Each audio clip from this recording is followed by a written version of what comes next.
आप तफसीमुल कुरान उठा करके देखें मौलाना मौदूदी की, उन्होंने तौहीद का माना, ला इलाहा इल्लल्लाह का माना क्या लिखा है कि अल्लाह के अलावा कोई हाकिम नहीं है।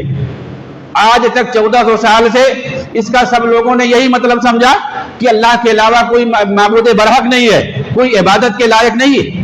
और सारे अंबिया का उनकी कौमों से जो झगड़ा था सिर्फ इसी चीज में था, इसी चीज में था। नबी सल्लल्लाहु अलैहि वसल्लम 23 साल तक मक्का वालों को यही समझाते रहे कि अल्लाह के अलावा कोई इबादत के लायक नहीं है। उनको शिर्क से बचाते रहे, बुत परस्ती से बचाते रहे, तौहीद की तरफ लाते रहे, इसी बात में झगड़ा था। वरना हाकिम तो अल्लाह को मानते थे, रब और खालिक तो अल्लाह को वो भी मानते थे, इसमें कोई झगड़ा नहीं था। और जब कहा जाता है उनसे कि तुम्हारा खालिक कौन है, आसमान को किसने पैदा किया, जमीन को किसने पैदा किया, तो वो कहते हैं मेरे रब ने पैदा किया, अल्लाह ने पैदा किया। वो मानते थे अल्लाह ताला को खालिक, हाकिम, राजिक सब मानते थे। झगड़ा किस चीज में था कि वो अल्लाह के साथ गैरों को भी पूछते थे, अल्लाह के साथ वो दूसरों को सिफारिशी मानते थे और दूसरों की इबादत करते थे। मा नअबुदुहुम इल्ला लियुकर्रिबूना इलल्लाहि ज़ुल्फा, कुरान गवाह है। कुरान कहता है कि इनसे जब पूछो कि भाई अल्लाह के अलावा तुम दूसरों को क्यों पूछते हो, जब अल्लाह को तुम खालिक मानते हो, अल्लाह को हाकिम और राजिक मानते हो, अल्लाह को सब कुछ मानते हो, तो दूसरों को क्यों पूछते हो, दूसरों की परस्तिश क्यों करते हो।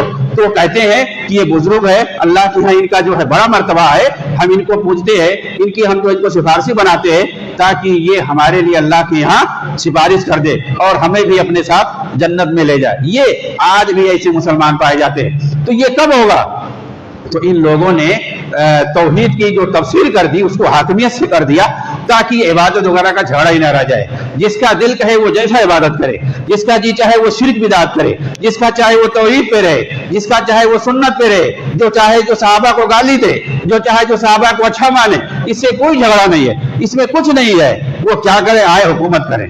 तो ये हाकिमियत की तफसीर करके उसके बाद सबका जो है खत्म कर दिया, किस्सा ही खत्म कर दिया दीन का। इसलिए आप देखेंगे इनके यहाँ किताबों में ये जो दीन के जो बड़े बड़े अहकामात हैं, नमाज है, रोजा है, हज है, ज़कात है, जिसके लिए इंसान को पैदा किया गया है, इबादत जिसके खातिर इंसान को पैदा किया, वमा खलक़तुल जिन्न वल इंसा इल्ला लियअबुदून, हमने इंसानों को जिन्नातों को पैदा किया है ताकि हमारी इबादत। यहाँ दुनिया में हमारे आने का मकसद क्या है? इबादत मकसद है। लेकिन इन लोगों ने मकसद हुकूमत करना, मकसद इन्होंने बता दिया, तख्लीक इंसान का मकसद बता दिया इन्होंने हुकूमत करना, जबकि अल्लाह ताला ने बताया है इबादत करना, अल्लाह की इबादत करना, ये असल मकसद है। और तमाम अंबिया का जो भेजने का मकसद है अल्लाह ताला को अल्लाह की इबादत की तरफ वापस लाना। लोग जब जब गुमराही का शिकार हुए, जब जब लोग शिर्क की तरफ गए, तो अल्लाह ताला ने रसूलों को भेजा, नबियों को भेजा ताकि उन्हें शिर्क से, बुत परस्ती से, गुमराहियों से निकाल करके अल्लाह की इबादत की तरफ लाएं। ये तमाम नबियों के भेजने का मकसद था, तौहीद मकसद था, शिर्क से निकालने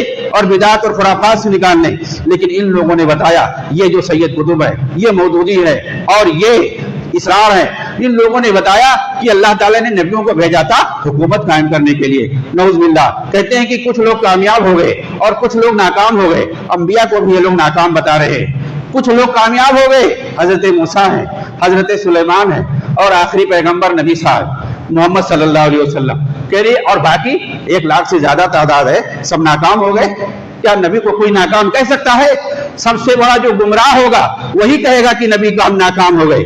नबी सब कामयाब थे, सब लोग तौहीद की तरफ दावत दे रहे थे। चाहे एक आदमी भी ईमान ना लाए नबी पर, उन्होंने तौहीद की तरफ अगर दावत दी है इखलास के साथ, तो वो कामयाब है। हदीस है, सही हदीस के अंदर है, बुखारी के अंदर, कि क़यामत के दिन अंबिया आएंगे, कोई नबी आएगा, उसके पास एक बड़ी जो है तादाद होगी, बहुत बड़े पैरोकार होंगे उसके पास, और कुछ लोग आएंगे थोड़े होंगे, कुछ लोग तो ऐसे आएंगे 2-4 होंगे उनके साथ, कुछ लोग ऐसे आएंगे उनके पास कोई नहीं होगा, अकेले आएंगे, उनकी कोई पैरवी ही नहीं किया। आप देखें हजरत नूह अलैहिस्सलाम का वाकया तफसील से बताया सूरह नूह के अंदर। उसके अंदर 950 बरस तक उन्होंने अपने कौम को तौहीद की तरफ दावत दी। उमा आमना माहु इल्ला खलील, बहुत थोड़े लोग ईमान लाए, चंद लोग ईमान लाए। एक कश्ती पे सवार हो सकते थे। बताइए कितने साल, 950 बरस तक उन्होंने अपनी कौम को तौहीद की तरफ दावत दी, शिर्क और बुत परस्ती से उन्हें मना किया, दीगर गुमराहियों और बुराइयों से उन्हें रोका और तौहीद की तरफ बुलाया। कितने लोग ईमान लाए? थोड़े लोग। तो क्या वो नाकाम हो गए? 900 बरस, 950 बरस, क्या वो लोगों को हुकूमत कायम करने की तरफ दावत दे रहे थे? नबी सल्लल्लाहु अलैहि वसल्लम 23 साल तक क्या हुकूमत कायम कर रहे थे? 13 साल तक मक्का के अंदर आपने सिर्फ तौहीद की तरफ लोगों को बुलाया है। तौहीद की तरफ आओ, कामयाब हो जाओगे। अगर हुकूमत कायम करना होता तो मक्का वाले तो आपको ऑफर कर रहे थे, कह रहे थे वो लोग कि जो है अगर आप हाकिम बनना चाहते हैं, मक्का के सरदार बनना चाहते हैं, यहाँ की सरदारी लेना चाहते हैं, तो आपको हम मक्का का हाकिम बना देते हैं। आप जो है ये लोगों के अंदर इख्तिलाफ मत कीजिए। आप ये मत कहिए कि तुम फला को मत इबादत करो, फला को मत पूजो, ये काम मत करो, आप भी करो अपना, उनको भी करने दो और सब एक होकर के रहो, मिल करके रहते हैं। अगर आपको इतनी जो है चाहत है, इतनी ख्वाहिश है हुकूमत की और इक़्तिदार की ख्वाहिश है, आप हाकिम बनना चाहते हैं, तो आओ आपको हम मक्का का हाकिम बना देते हैं। और अरब में जो मक्का का हाकिम हुआ गोया वो पूरे अरब का हाकिम है। लेकिन क्या नबी सल्लल्लाहु अलैहि वसल्लम ने इसको कबूल किया? अगर आपका मकसद, आपकी बेसत का मकसद, आपको भेजने का मकसद हुकूमत कायम करना होता तो आप तो फौरन कह देते कि हाँ ठीक है हाकिम बन जाते हैं हम, उसके बाद में इस्लामी हुकूमत कायम करेंगे। तो जो लोग इस तरह की बात कहते हैं तो वो समझ लें कि वो दोगलापनी करते हैं और वो लोगों को बेवकूफ बनाते हैं।